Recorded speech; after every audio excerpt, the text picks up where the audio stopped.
Hello, church. My name's Trey, and I'm the director of Evangelism for the Methodist Church for us, and I've been in post since September of last year. And it's not without intent that the Connexional property strategy kind of is rolling out at the same time that we're doing a lot of work, consultation around the connection to roll out probably next year a Connexional strategy for evangelism and growth. So these things go together. It's lovely to be with you all this morning. Just want to direct your attention to something that's at the top of most of our documents in the Connexional, in our communion, in our church, is the top of this document, our calling. And my new team in Evangelism and Growth came out of really the church's decision to reaffirm our calling and to prioritize evangelism and growth as a central dimension of our calling and mission and ministry and identity for the 21st century. So, and I just want to, what I love about, I love many things about our calling, but what I love is that it sort of says that our work, our behavior, our practice flows out of something that comes before us. Like, it flows out of God's love and grace, which have met us. We whatever we're doing, buildings, social justice, evangelism, growth, worship, we don't create this stuff kind of from nothing. This is not created ex nihilo. This is not something that we manufacture or make ourselves. It flows. Anything good, anything gracious, flows from the goodness and grace of God, which comes before us. And this is not a new idea for us, is it? Right? This is a basic Christian idea. It's certainly one of the things that John Wesley wanted to accent. This idea of prevenient grace that comes before everything. And I love that our calling sort of says that. Yeah, eventually we get to, we're going to do worship, service and justice, learning and caring and evangelism. But all of that, you can't miss the first part. That flows from the gospel of God's love in Jesus Christ. We love because God first loved us. And I think sometimes we think, that's just the basic stuff. We all know all that. But I think unless we are situated in that and centered in that, not just in a cerebral way, but in a deep heart, body, mind, holistic way, then we have a danger in our strategies, any of our strategies, to get too worky, to get too kind of works, like sort of move right into the action without actually thinking about from whence this has come. Methodists are worky people. We like to work, which is great. I love that. But does it come from that being centered in God, freed by Jesus Christ, empowered by the Holy Spirit? I got an email just this week from a woman called Hazel. I'll call her Hazel B. No, I shouldn't use her name. She's a member of a church, the first church I ever served in when I was 24 years old, fresh out of training college. It's a church in Kingsclear, which is just on the border of Berkshire and Hampshire. And her son, Owen, was the first child I ever baptized. And she sent me an email. We haven't been in touch for 19 years, and she sent me an email with Owen's picture. He's going off to university, which made me feel really old. But I remember thinking about preparing for Owen's baptism, and the Methodist worship book had just come out a couple of years before. And that beautiful, beautiful part of the baptismal liturgy, for you, Christ was born. For you, Christ taught, lived. For you, Christ died. For you, Christ rose again. For you, Christ will come again in glory. I'm sort of paraphrasing here. All this for you before you could know anything of it. I just hope we'll kind of situate ourselves in that expansive, beautiful truth. We don't do our work. We don't create it ourselves. What does this mean for property? I mean, Louise sort of said this, right? This is the principle of connectionism. Our property, our money, our funds are not ours alone, right? And I think sometimes I want to remind churches, local churches and circuits, that the money they have in their bank accounts, most of that did not come from them.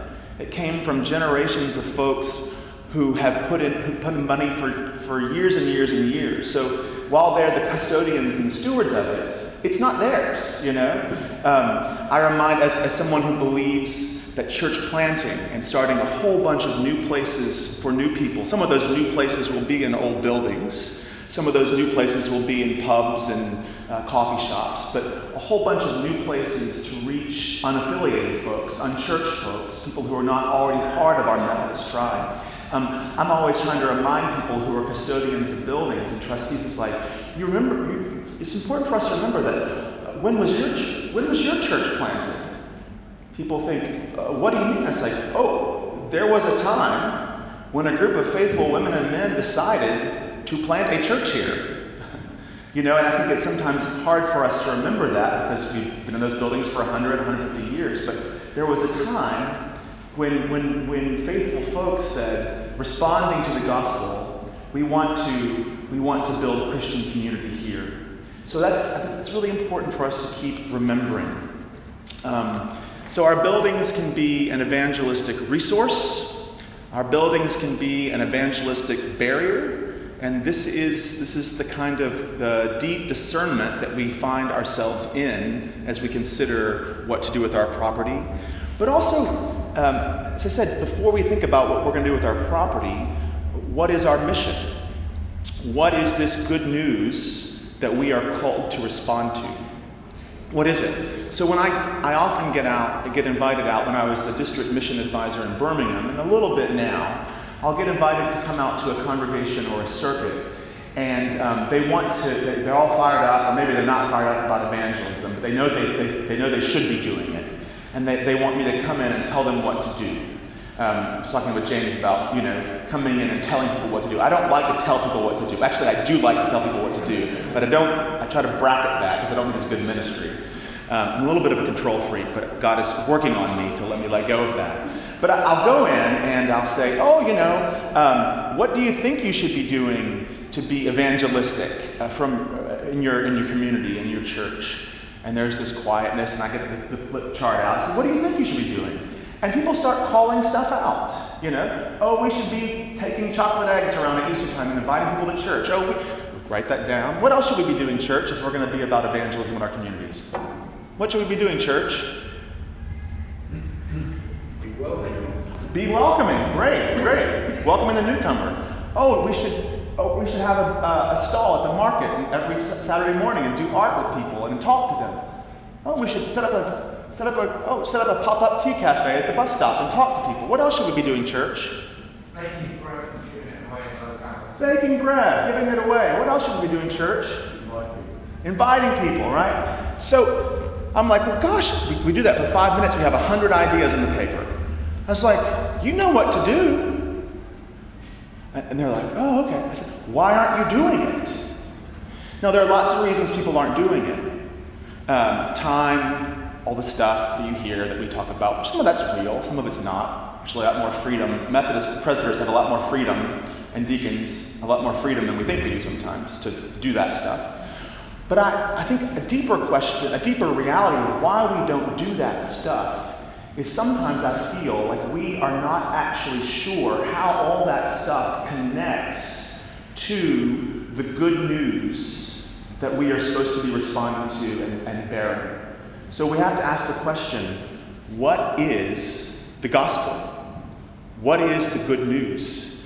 And I'm of the mind, personally, that there are diverse faithful responses to that question.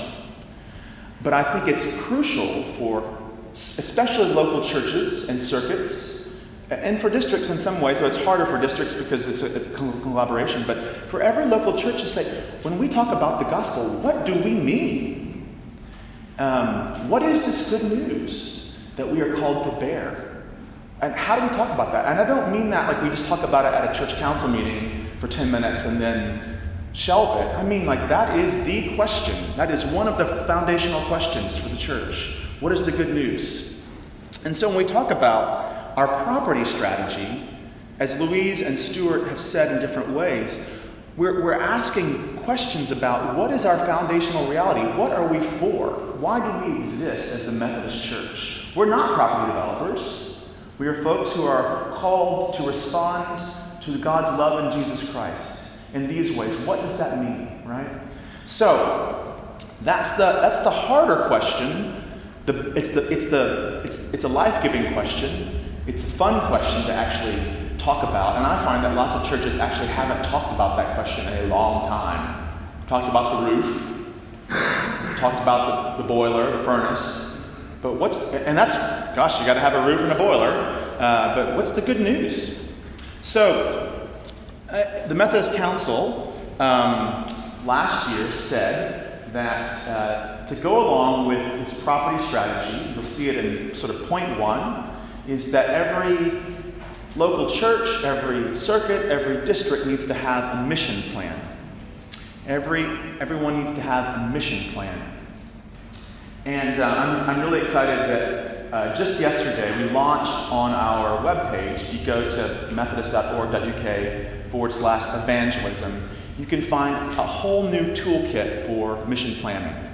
So, and it's not just like here's one thing you have to do, but it's like 3 or 4 or 5 kind of rigorous, robust processes that a congregation, a circuit, or a district can use to actually think about what are we called to do in this place, in this community. And it's there for you now to use.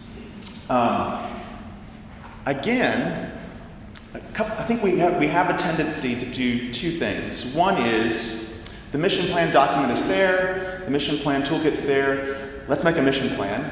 And we make one in like one church council meeting. Or we ask the district chair, could you write up a mission plan for the district? And the district chair writes it up, and it's 2 pages long. And the district council says, good, that's our mission plan. Now, that may be, I'm sure with Leslie Newton, I'm sure it comes straight from God, from the Trinity, from the Godhead. But that may be the right thing. But sometimes we skip the work of actually asking the deep questions. So we can't rush into just making a plan without actually asking these deep questions. What is the good news? What's the community that we're in? What are we called to? How do all the things that we say we're called to, social justice, evangelism, worship, how do these things link up for us in this place? So I think it's really good work, but I will say it's really hard work. It's long-term work. It takes time, which is why lots of churches don't have mission plans. You remember I don't know how long it's been when there was this thing, every church needs to have a mission statement or a mission policy. And I'll often go into church, and some of them are really beautiful. You'll read them on the bulletin board, and I'll say, what's your mission policy? So that's not, I don't want to shame anybody, but I think why that is often because we just did an exercise because we were told we have to do it. And then we put it up, or we put it in and we shelved it. Mission plans should be a living, breathing, Holy Spirit document that we are thinking hard about and praying hard about and having lots of conversation with folks in the community. You shouldn't make a mission plan without talking to people who aren't actually in your church, right? You have to engage your neighbors and the strangers in your community to ask, what do you think about this community, right? So that when that thing is made and has all these levers and actions you're going to do, that it reflects some actual paying attention to God and paying attention to the neighbors in the community. And then you work that plan. So it doesn't go up on the wall or in the shelf in the drawer. You actually work it. And you build teams around it. And you revisit it every month. How's it going? So it's hard work. But it's good work. So in that plan are conversations around how do we use our buildings? Do we sell? Do we stay? Do we cease being a worshiping community in order to create a community project?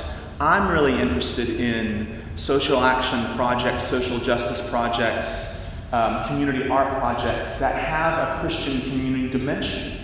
So if a church wants to cease meeting as a Sunday morning worshiping community, that doesn't mean they have to stop being a Christian community. So I don't think it's either or. I hope that every social justice project we do, I'm deeply committed to that, most of them have a Christian community dimension. So we're not just providing service or doing justice, but we're doing justice that's orientated to the good news of God and Jesus Christ and inviting people kind of into discipleship.